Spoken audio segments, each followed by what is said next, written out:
അള്ളാഹു പരിശുദ്ധ ഖുർആനിൽ പറയാണ്, അർ-റിജാലു പുരുഷന്മാരാണ് ഖവ്വാമൂന അലൻ നിസാ സ്ത്രീകളുടെ മേൽ നേതൃത്വം കൈയാളേണ്ടത്. ഒരു വീട്ടിലെ നിയന്ത്രണവും നേതാവുമാകേണ്ടത് ആരാണ്? ഒരു വീട്ടിലെ നേതാവ് പെണ്ണല്ല. ഒരു കുടുംബം എന്ന യൂണിറ്റിലെ നായകത്വം നേതൃത്വം ആർക്കാണ്? പുരുഷനാണ്.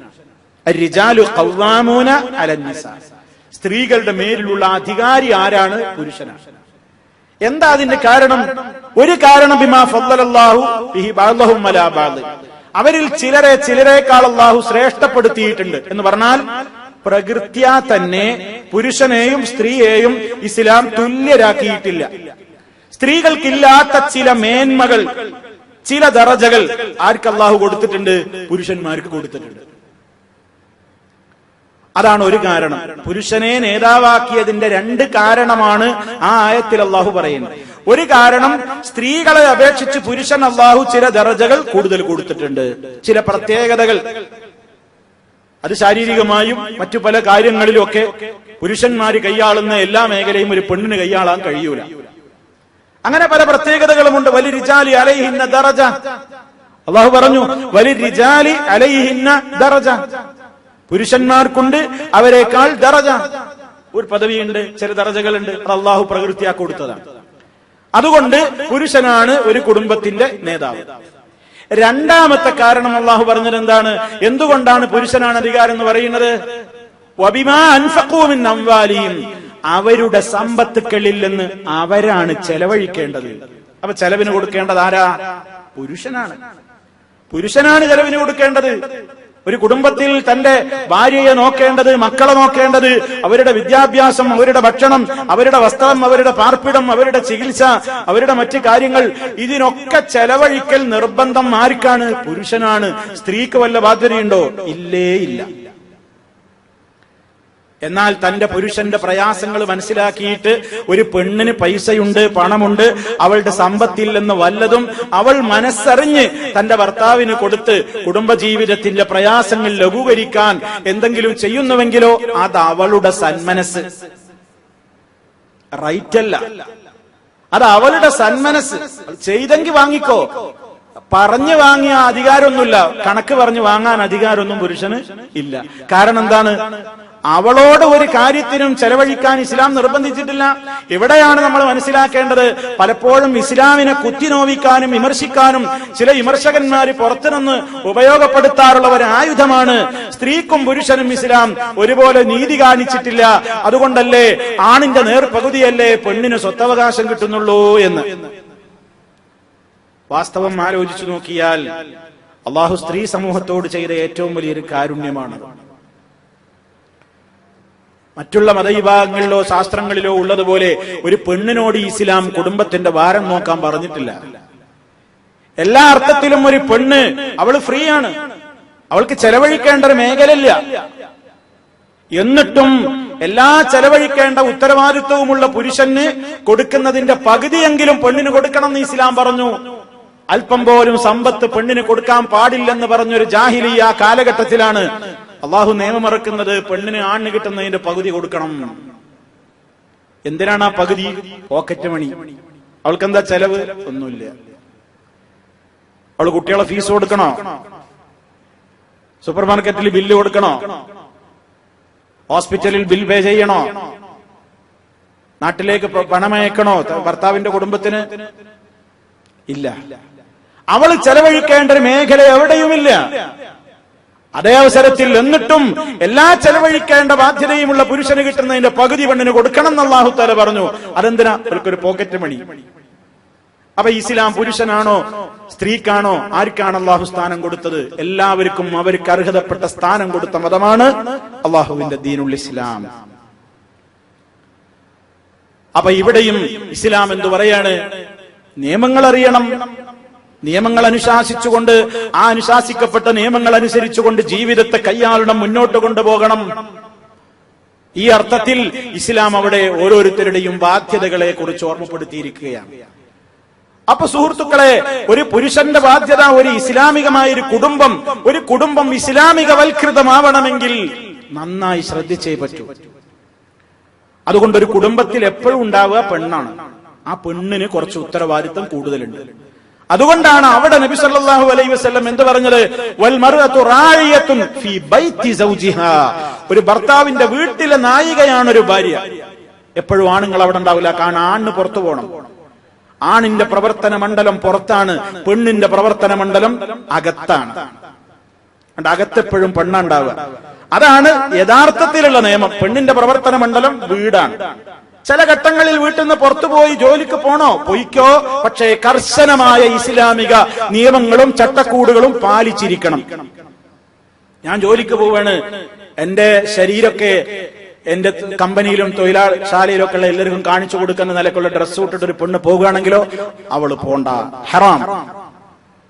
അനിസ്ലാമിക വേഷം ധരിച്ചൊരു പെണ്ണ് ജോലിക്കെന്നല്ല എവിടേക്കിറങ്ങലും ഹറാമാണ്, അത് പാടില്ല. എന്നാൽ ഒരു പെണ്ണിന് ഞാൻ നേരത്തെ പറഞ്ഞതുപോലെ കുടുംബത്തിന്റെ പ്രാരാബ്ധങ്ങളിൽ ഞാനും എന്നാലാകുന്ന നിലക്കുള്ള പങ്ക് വഹിക്കട്ടെ എന്ന നിലക്ക് അവളുടെ സന്മനസ്സുകൊണ്ട് അവൾക്കറിയാവുന്ന ഒരു തൊഴിലിന് അവൾ, ഇസ്ലാം വിലക്കിയിട്ടില്ലാത്തൊരു തൊഴിലിന് അവൾ പോകുന്നു. എങ്ങനെ? തികച്ചും ഇസ്ലാമിക നിയമങ്ങൾ പാലിച്ചുകൊണ്ടെങ്കിൽ അനുവദനീയമാണ്. അല്ലാത്തൊരു ബാധ്യത അവൾക്കില്ല. അപ്പൊ അവളാണ് വീട്ടിലുള്ളത്, അകത്താണ് അവളുടെ പ്രവർത്തന മണ്ഡലം എങ്കിൽ ആ അകത്ത് നടക്കുന്ന കാര്യങ്ങളെ കുറിച്ച് കൂടുതൽ അറിയേണ്ടത് അവളാണ്. കൂടുതൽ കൺട്രോൾ അവളിലാണ് വേണ്ടത്. ഭർത്താവ് ജോലിക്ക് പോയി, എല്ലാ സൗകര്യവും ഉണ്ട് വീട്ടില് അല്ലെങ്കിൽ നാട്ടില്. അവളിങ്ങനെ നേരം പോക്കാൻ വേണ്ടി മുഴുവൻ ഇരിക്കുന്നത് ടിവിയുടെയും സിനിമയുടെയും സീരിയലിന്റെയും മ്യൂസിക്കുകളുടെയും നാടകത്തിന്റെയും കോമഡിയുടെയും അതിന്റെയൊക്കെ മുമ്പിൽ ഇങ്ങനെ കഴിയാണ്. അത് മടുത്താ പിന്നെ കുറെ പ്രസിദ്ധീകരണങ്ങളുണ്ട്. അത് എങ്ങനെ, അത് ഇങ്ങനെ, അങ്ങനെ പാചകം, അതിങ്ങനെ ഡ്രസ്സ്, അങ്ങനെ ഹറാമായ നിലക്ക് എങ്ങനെയൊക്കെ ഡ്രസ്സ് ധരിച്ച് പുറത്തിറങ്ങണോ അതൊക്കെ പഠിപ്പിക്കുന്ന കളർഫുൾ ചിത്രങ്ങൾ അടങ്ങിയിട്ടുള്ള കുറെ മാഗസിനുകൾ വായിക്കാനും. ഇങ്ങനെയൊക്കെ ആയാൽ ആ വീട് നരകമാണ്, ഇവൻ കുറ്റക്കാരനാകും.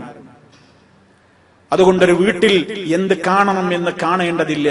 അള്ളാഹുവിന് പൊരുത്തമുള്ള ഇസ്ലാമിക കുടുംബം ഒരു ഭവനത്തിൽ അള്ളാഹുവിന് നിഷിദ്ധമായ സംഗതികൾ ഉണ്ടെങ്കിൽ അത് ഒഴിവാക്കാൻ ബാധ്യസ്ഥരാണ്.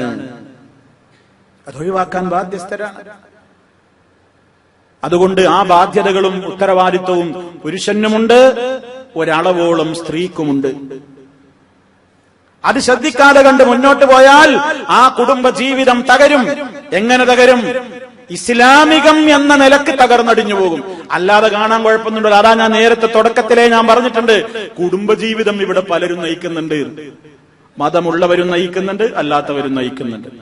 പക്ഷേ നമ്മുടെ ലോകം ഈ ലോകത്തോടെ അവസാനിക്കുന്നില്ല. നമുക്കൊരു വിശ്വാസമുണ്ട്, എന്റെ ജീവിതത്തിന്റെ ആത്യന്തിക സന്തോഷം കുടിക്കൊള്ളുന്നത് എന്റെ മരണം നടന്ന സെക്കൻഡ് മുതൽ അവിടുന്ന് അങ്ങോട്ടുള്ള എന്റെ ഖബർ ജീവിതത്തിലും പുനരുത്ഥാന ലോകത്ത് നാളെ മഹ്ശറിലെത്തിയിട്ട് സ്വർഗത്തിലെത്തിയാലേ എന്റെ ജീവിതം സന്തോഷമാവുകയുള്ളൂ എന്നാണ് ഞാനും നിങ്ങളും വിശ്വസിക്കുന്നത്. മറ്റൊരാൾക്ക് ആ ബോധം വേണ്ട. അവർ ഇവിടുത്തെ സുഖം നോക്കുള്ളൂ. നമുക്ക് ഇവിടെയുള്ള സുഖം മാത്രമല്ല, ഇവിടെയുള്ള സുഖത്തിന് വേണ്ടി എന്തും ചെയ്യാനുള്ളൊരു മനസ്സുള്ളവരെയല്ല നമ്മൾ മോഡലാക്കേണ്ടത്, മാതൃകയാക്കേണ്ടത്. മറിച്ച് നമ്മുടെ കുടുംബജീവിതം തികച്ചും ഇസ്ലാമികവൽകൃതമായിരിക്കാൻ ആവശ്യമായ അള്ളാഹു അവന്റെ റസൂലിലൂടെ പഠിപ്പിച്ചു തന്നിട്ടുള്ള നിയമാവലികൾ ഏതൊക്കെയുണ്ടോ അത് കൃത്യമായി കൊണ്ട് നടക്കുന്ന ഒരവസ്ഥയിലേക്ക് നമ്മൾ മാറിയാലേ പ്രിയമുള്ളവരെ നമ്മുടെ ജീവിതത്തിൽ സമാധാനം ഉണ്ടാവുകയും അപ്പോഴേ നമ്മുടെ പ്രാർത്ഥന പ്രസക്തമാകുള്ളൂ. അല്ലാ, എന്റെ മക്കളിൽ നിന്ന്, എന്റെ ഇണകളിൽ നിന്ന് എനിക്ക് കൺകുളിർമ തരണേ. എന്താണ് ആ കൺകുളിർമ? എന്താണ് ആ കൺകുളിർമ? അള്ളാഹുവിന് ഇഷ്ടമുള്ള കാര്യങ്ങൾ എന്റെ ഭാര്യ, എന്റെ ഭർത്താവ്, എന്റെ മക്കൾ ചെയ്യുന്നത് ഞാൻ കാണുക. അപ്പോൾ ഒരു മുഅ്മിനിന് ഉണ്ടാകുന്ന ഒരു സന്തോഷം എത്രയാണ്! നല്ല കാര്യം എന്റെ ഭാര്യ ചെയ്യണം, നല്ലൊരു കാര്യം എന്റെ ഭർത്താവ് ചെയ്യണം, നല്ലൊരു കാര്യത്തിൽ എന്റെ മക്കള് ഭാഗവാക്കാവുകയാണ്. അപ്പൊ ഒരു ആൾക്കുണ്ടാകുന്ന ഒരു സന്തോഷം, അതാ കൺകുളിർമ. അതാണ് കൺകുളിർമ. അള്ളാനെ വെറുപ്പിക്കുന്ന ഒരു രംഗത്തും എന്റെ ഭാര്യയും കുടുംബങ്ങളും ഇല്ല എന്ന് ഉറപ്പുവരുത്തുക. അള്ളാഹ്ക്ക് ഇഷ്ടമുള്ള കാര്യങ്ങളിലൊക്കെ അവരുണ്ട് എന്ന് ഉറപ്പുവരുത്തുക. അത് അവരുടെ വേഷമാവാം, അവരുടെ സംസാരമാകാം, അവരുടെ കൂട്ടുകെട്ടാവാം, അവർ വായിക്കുന്നതെന്ത് എന്ന് നോക്കലാവാം, അവർ കേൾക്കുന്നതെന്ത്, അവരേത് രൂപത്തിൽ മുന്നോട്ട് പോകുന്നു, എങ്ങനെ സമ്പാദിക്കുന്നു, ഏത് പൈസയാണ് ഞങ്ങളെ തീറ്റിക്കുന്നത്, ഹറാമിലൂടെ മുതലുണ്ടാക്കുന്നുണ്ടോ, ഒക്കെ എല്ലാവരും ചിന്തിക്കേണ്ടതുണ്ട്. കാരണം ഹറാമായ മുതൽ, അതിലൂടെ നേടുന്ന വസ്ത്രവും അതിലൂടെ ഉടുക്കുന്ന വസ്ത്രവും അതിലൂടെ കഴിക്കുന്ന ഭക്ഷണവും ഒക്കെ കഴിച്ചിട്ട് ഈ വളർന്നു വന്നിട്ട് അങ്ങനെയുള്ള ആളുകളുടെ പ്രാർത്ഥന എത്ര അല്ലാ അല്ലാ എന്ന് വിളിച്ചാലും അള്ളാഹുവിന്റെ റസൂൽ സല്ലല്ലാഹു അലൈഹി വസല്ലം പറഞ്ഞിട്ടുണ്ട്, അന്നാ യുസ്തജാബു ലഹു, എങ്ങനെ ഉത്തരം കിട്ടാനാ? കാരണം അവൻ കഴിക്കുന്നത് ഹറാമാണ്, അവൻ ഉടുക്കുന്നത് ഹറാമിലൂടെയാണ്. ഹറാമായ സമ്പാദ്യം. മുൻഗാമികളായ സഹാബാക്കളുടെയൊക്കെ വനിതകൾ, സഹാബാക്കൾ തൊഴിലിന് പുറത്തു പോകുമ്പോ പഠിക്കലോളം ചെന്ന് യാത്രയയക്കുമ്പോ പറയാറുണ്ട് പോലും, പ്രിയപ്പെട്ട ഭർത്താവേ, ഹറാമായ ഒരു മുതലും കൊണ്ട് ഇങ്ങോട്ട് കയറി വരരുത്. വിശപ്പ് ഞങ്ങൾ സഹിച്ചോളും, പരലോകത്തെ നരകം ഞങ്ങൾക്ക് സഹിക്കാൻ കഴിയൂല. ഒന്നുമില്ലാതെ മടങ്ങി വന്നാലും വേണ്ടില്ല, ഹറാമായ ഒരു ഫിൽസും കൊണ്ട് ഇങ്ങോട്ട് വരരുതേ. കണ്ടോ? അത് ചിന്തിക്കുന്ന ഒരു കുടുംബം. അത് ചിന്തിക്കണമെങ്കിൽ ആ ഭാര്യക്ക് എന്ത് വേണം? ദീനുണ്ടെങ്കിലേ ചിന്തിക്കൂ. ഇല്ലെങ്കിൽ യാത്ര അയക്കുമ്പോ പറയും, കൊല്ലം തികഞ്ഞു എന്ന് വിചാരിച്ചിട്ട് പോരാനൊന്നും നിൽക്കണ്ട, അടുത്ത വീട്ടിലൊക്കെ വലിയ വീടും സംവിധാനങ്ങളും സൗകര്യങ്ങളും ഒക്കെ ആയിട്ടുണ്ട്, എന്തെങ്കിലുമൊക്കെ ഒരു വകുപ്പുണ്ടെങ്കിൽ മടങ്ങിയാ മതി എന്നും പറഞ്ഞിട്ട് അയക്കുക. ആ വസീയത്തും കേട്ട് പോരുമ്പോ ഇവിടെ വന്നിട്ട് നീ എന്ത് നുണ പറഞ്ഞിട്ടായാലും വേണ്ടില്ല, പലിശക്കെടുത്തിട്ടായാലും വേണ്ടില്ല, കട്ടിട്ടായാലും വേണ്ടില്ല, കവർന്നിട്ടായാലും വേണ്ടില്ല, അവൾ ആവശ്യപ്പെടുന്നതൊക്കെ അയച്ചു കൊടുക്കട്ടെ എന്ന് വിചാരിക്കുന്ന ഒരു ഭർത്താവാണെങ്കിലോ നരകതുല്യം. അപ്പൊ അവിടെയും മാനദണ്ഡം എന്താ? ദീനാണ്, മതബോധമാണ്. അതുകൊണ്ട് മതബോധമുള്ള ഒരു മെമ്പർമാരടങ്ങുന്ന ഒരു കുടുംബം, കുടുംബനാഥ, അവിടെയുള്ള മക്കൾ, അവർക്കൊക്കെ പടച്ചവനെ പേടിയുള്ള ഒരു സംവിധാനം, ദീൻ അവർ കേൾക്കട്ടെ, പഠിക്കട്ടെ, അറിയട്ടെ, മനസ്സിലാക്കട്ടെ. അതനുസരിച്ച് ഹറാമുകളൊന്നും കളിയാടാത്ത ഒരു കുടുംബാന്തരീക്ഷവും ആ നിലക്കുള്ള ഒരു സംവിധാനവും ദിക്റുകളും ദുആകളും ഒക്കെ നിലനിർത്തുന്ന ഒരു വീട്, ഖുർആൻ പാരായണം നടത്തപ്പെടുന്ന ഒരു വീട്, തോന്നിവാസങ്ങളൊന്നും പ്രദർശിപ്പിക്കപ്പെടാത്ത ഒരു വീട്, അള്ളാഹുവിന് ഇഷ്ടമുള്ളതൊക്കെ നടക്കുകയും ഇഷ്ടമില്ലാത്തതൊക്കെ ഒഴിവാക്കുകയും ചെയ്യുന്ന ഒരു വീട്, അതാണ് ഇസ്ലാമിക കുടുംബം. അതുണ്ടെങ്കിൽ കൺകുളിർമുണ്ടാകും. അപ്പൊ നമ്മുടെ ദുആക്ക് ഉത്തരായി.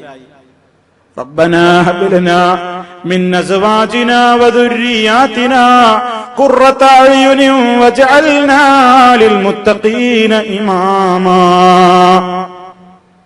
ആ ഒരു പ്രാർത്ഥനയ്ക്ക് ഉത്തരം കിട്ടണമെങ്കിൽ ഈ കാര്യങ്ങളൊക്കെ നമ്മൾ ശ്രദ്ധിക്കണം. അതുകൊണ്ട് സുഹൃത്തുക്കളെ, ഞാൻ അവസാനിപ്പിക്കുകയാണ്. അല്ലാഹു സുബ്ഹാനഹു വ തആല അവന്റെ ദീനനുസരിച്ചുകൊണ്ട് നമ്മുടെ ജീവിതത്തെയും നമ്മുടെ കുടുംബത്തിന്റെ ജീവിതത്തെയും ഒക്കെ പരിവർത്തിപ്പിക്കാൻ ഉതകുന്ന നിലക്കുള്ള ഒരു മാറ്റത്തിന് തയ്യാറാകാനുള്ള എല്ലാ കരുത്തും തൗഫീഖും നമുക്കെല്ലാം പ്രദാനം ചെയ്യുമാറാകട്ടെ. എല്ലാവിധത്തിലുള്ള അനിസ്ലാമികതകളിൽ നിന്നും നമ്മെയും നമ്മുടെ കുടുംബാദികളെയും അല്ലാഹു കാത്തു രക്ഷിക്കുമാറാകട്ടെ. ഇസ്ലാമിക നിയമങ്ങൾ മുറുകെ പിടിച്ചുകൊണ്ട് ജീവിക്കുവാനുള്ള തൗഫീഖ് അല്ലാഹു നമുക്കെല്ലാം പ്രദാനം ചെയ്യുമാറാകട്ടെ.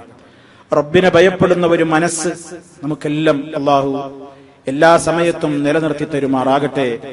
ഈമാനോടുകൂടി റബ്ബ് നമ്മെ മരിപ്പിക്കുമാറാകട്ടെ.